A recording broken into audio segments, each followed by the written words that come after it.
Hey guys, welcome back to the DrCliffAuD vlog. This is vlog number 37, and today I want to talk to you about affordability of hearing aids. This is a huge problem and concern for a lot of individuals, particularly in the United States, but not just here. It's happening around the world as well. Individuals who are not able to afford hearing treatment. And the reason I'm talking about this today is because of a very specific question that I got on my YouTube channel this last week, and I'm going to read that for you right now. This individual asked, tell us exactly what you would do if you have hearing loss, never been examined, have no insurance, and cannot pay $3,000 to $5,000 for hearing aids. I know it's a common situation, so what's the best anyone can do and what are the options? And I think that's a really good question, and I'm going to kind of break it down like this in terms of what I would actually do if I was the individual in this very specific situation. So there's no insurance. So the first thing I would do is I would go somewhere and get a hearing test. And if you can't afford a hearing test, there are plenty of places out there who will do a free hearing test for you. And you can go in, get that hearing evaluation done, find out exactly what your hearing loss is, and find out if a hearing aid or hearing aids are even the right treatment option for you.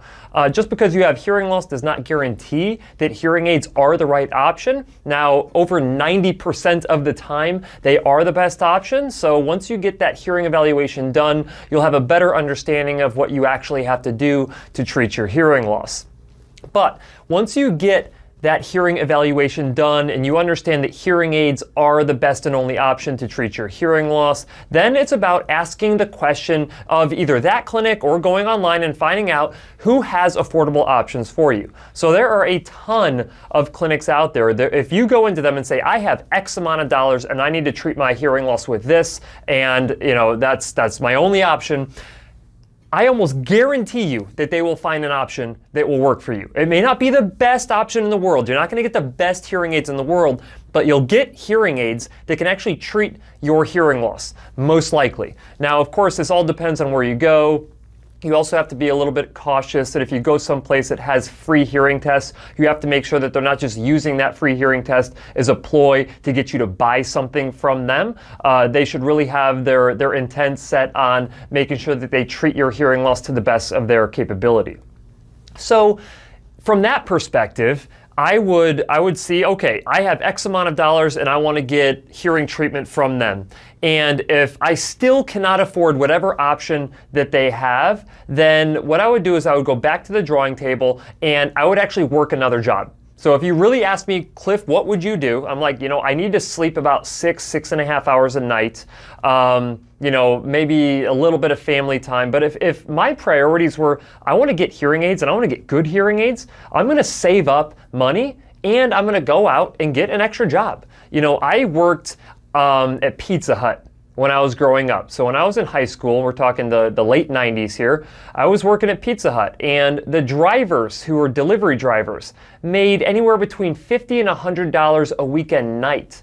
And when you start looking at, breaking down the cost, let's say that you were going to spend $5,000 on a set of hearing aids with all the care that comes along with that, with those devices. And if you made an extra $500 a month by working some, nights and weekends delivering pizzas, by the end of the year, you would have plenty of money to purchase hearing aids with. Now, that being said, there are some individuals out there who may not even be able to get a job because their hearing loss is actually impairing their ability to get hired. Now, if that's the case, and if it were me, if I couldn't actually go out and get a job because I could not hear well enough to be hired somewhere, then I would go find my state's vocational rehabilitation center, because Voc Rehab exists in each individual state to get individuals who have difficulty hearing, get them treatment so they can make it back into the workforce. It is a win-win situation for the state. They actually help someone out, like yourself perhaps, and get you back into the workforce, which helps out the state and the economy of the state. So that's what I would do. I would go, and let's say that you can't get the best hearing aids in the world from vocational rehabilitation. You go and you get what they'll give you, right? You maybe spend a little bit of money on that. It depends on what state you're in. You go and you work another part-time job on top of the full-time job that you already have. You save up all that money over the course of that year, and then you take that money and you go and you invest it in an awesome set of hearing aids with excellent hearing healthcare. Now, for whatever reason, let's just say that I could not work an extra job. It is literally impossible for me to work an extra job. Maybe it's health-related reasons. Maybe my full-time job and all the jobs I'm working already just to stay afloat is taking up, 18 hours of my day. Then basically what I would do is I would get a hold of the Starkey Here Now program. Starkey Here Now program is basically this program that different providers sign up for. And what happens is if you meet the income requirements, meaning if you make a certain amount of money or less based on how many people are in your household, they will actually give you a set of hearing aids. Now, there's a catch here. You actually have to apply, and there is an application fee for it. But if you know that you meet the application requirements, I've never seen anybody denied if they truly make less than that amount of money. And you can check this out online. The information is freely out there. But then you can go and see a hearing care provider, and they're going to give you the hearing aids. Okay, so you're going to get hearing aids if you have hearing loss in both ears. You're going to apply for 2 hearing aids. You'll get hearing aids in both ears. They will get you custom ear molds if you need them. This is all included. And they will give you fitting and follow-up care included in that to some degree. But that's part of the requirement if you're part of the Starkey Here Now program. So you can literally, if money is truly the option, or is truly the limitation of you getting hearing aids or not, then going to Starkey Here Now program is a no-brainer. And if you want better hearing aids, because you don't get the best hearing aids with the Starkey Here Now program, you get, hearing aids, which is good, but you can actually whatever you need to do, you get those for right now, you go out, maybe you work an extra part-time job, maybe you do something, or save up your money, cut expenses. I'm a huge Dave Ramsey fan. I mean, our budget is locked down, and we know how much money's coming in. And I used to be in a place where I didn't have a lot of money at all to spend on anything. So I totally get where someone would be coming from when they're like, boy, they're about to be hit with a $5,000 expense for their health, and they just don't know how to come up with that money. In fact, there's some crazy statistic out there that says that like 70 or 80 or something ridiculous % of Americans couldn't come up with $400 for a medical emergency.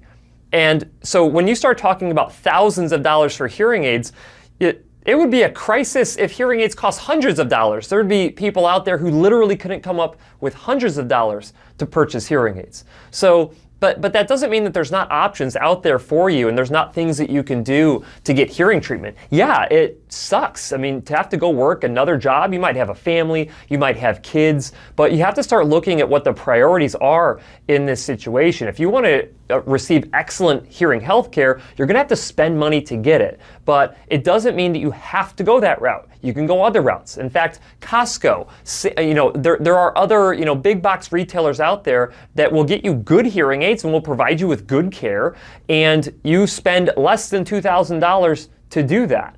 I mean, there are significantly more affordable options out there if you really have affordability issues. So now it might take me a couple years before I actually get the best hearing aids that are out there and the best high quality care that's out there. But if it were me, I'd be spending more time working. I mean, I already work I don't even know how many hours a week I work, combining like all the video content that I do and working in the clinic. But I would bet you that I could still find time. I could technically still deliver pizzas on the weekend to earn a little bit of extra money to put towards my hearing health care. So, I mean, if you're asking me what I would do, that's pretty much what I would do. That would be my answer. There's, my situation, of course, is unique from anybody else's situation, and someone else might not be able to work, but they also have other available options at their disposal. So I really enjoyed that question. That was a fantastic question that was posted on my channel, and I really loved the opportunity to answer that in a way that hopefully helps someone realize that they have more options when it comes to treating their hearing loss. Now, the other thing that I want to talk about, and I'm actually going to pull this up as well, when I first got into audiology and I was in grad school, the whole concern and question about affordability and how that negatively impacts individuals' ability to actually treat their hearing loss it seemed pretty obvious that, oh, well, shoot, if hearing treatment costs $4,000 to $5,000, then there's going to be a ton of people who just cannot afford that. And that has to be the reason why the hearing aid adoption rates in the United States are so low. And if you look at it, there was a statistical analysis that was performed, a survey that was conducted back in 2014, 2015. So I was kind of at the end of my, my graduate school program at this point. But the numbers came back that only 30.2% of individuals in the United States who have hearing loss actually use hearing aids. And that is a staggeringly low number, to be quite honest with you. And I bet you that number has gone up, in the past 5 years. But still, I mean, what that's basically saying is that 1 out of every 3 individuals who has a hearing loss that could be treated by hearing aids is actually getting hearing aids. And when you think about it, it's like, well, shoot, obviously the reason for that is that people just cannot afford hearing treatment. But then when you start looking at the percentages of different countries in the European Union that give hearing aids to their citizens, so it's built into their national program, their national healthcare program, and if you have hearing loss, you get hearing aids for free, okay? Now, I'm sure there's taxes that you pay in over the course of the year or whatever, but the hearing aid adoption rates are anywhere between, let's see here, you have France, Germany, Italy, Switzerland, and the United Kingdom here. And the one with the highest adoption rate of hearing aids is the UK at 42.4%. So you're looking at a 12% increase in hearing aid adoption rate. Because and I don't know if it's because there's other variables involved in this as well, but they get hearing aids for free, and it only increased the adoption rate of hearing treatment by roughly 12%, 12.2% over the United States. And this is for, like, I mean, people, you can literally be walking on the street and be like, you know what, I have hearing loss, I need hearing aids, and you can get free hearing aids. They will just give them to you. And, I have a bunch of viewers from the UK, and please correct me if I'm wrong in the comment section, but if individuals who live in your country want hearing aids, there's no concern from a cost perspective.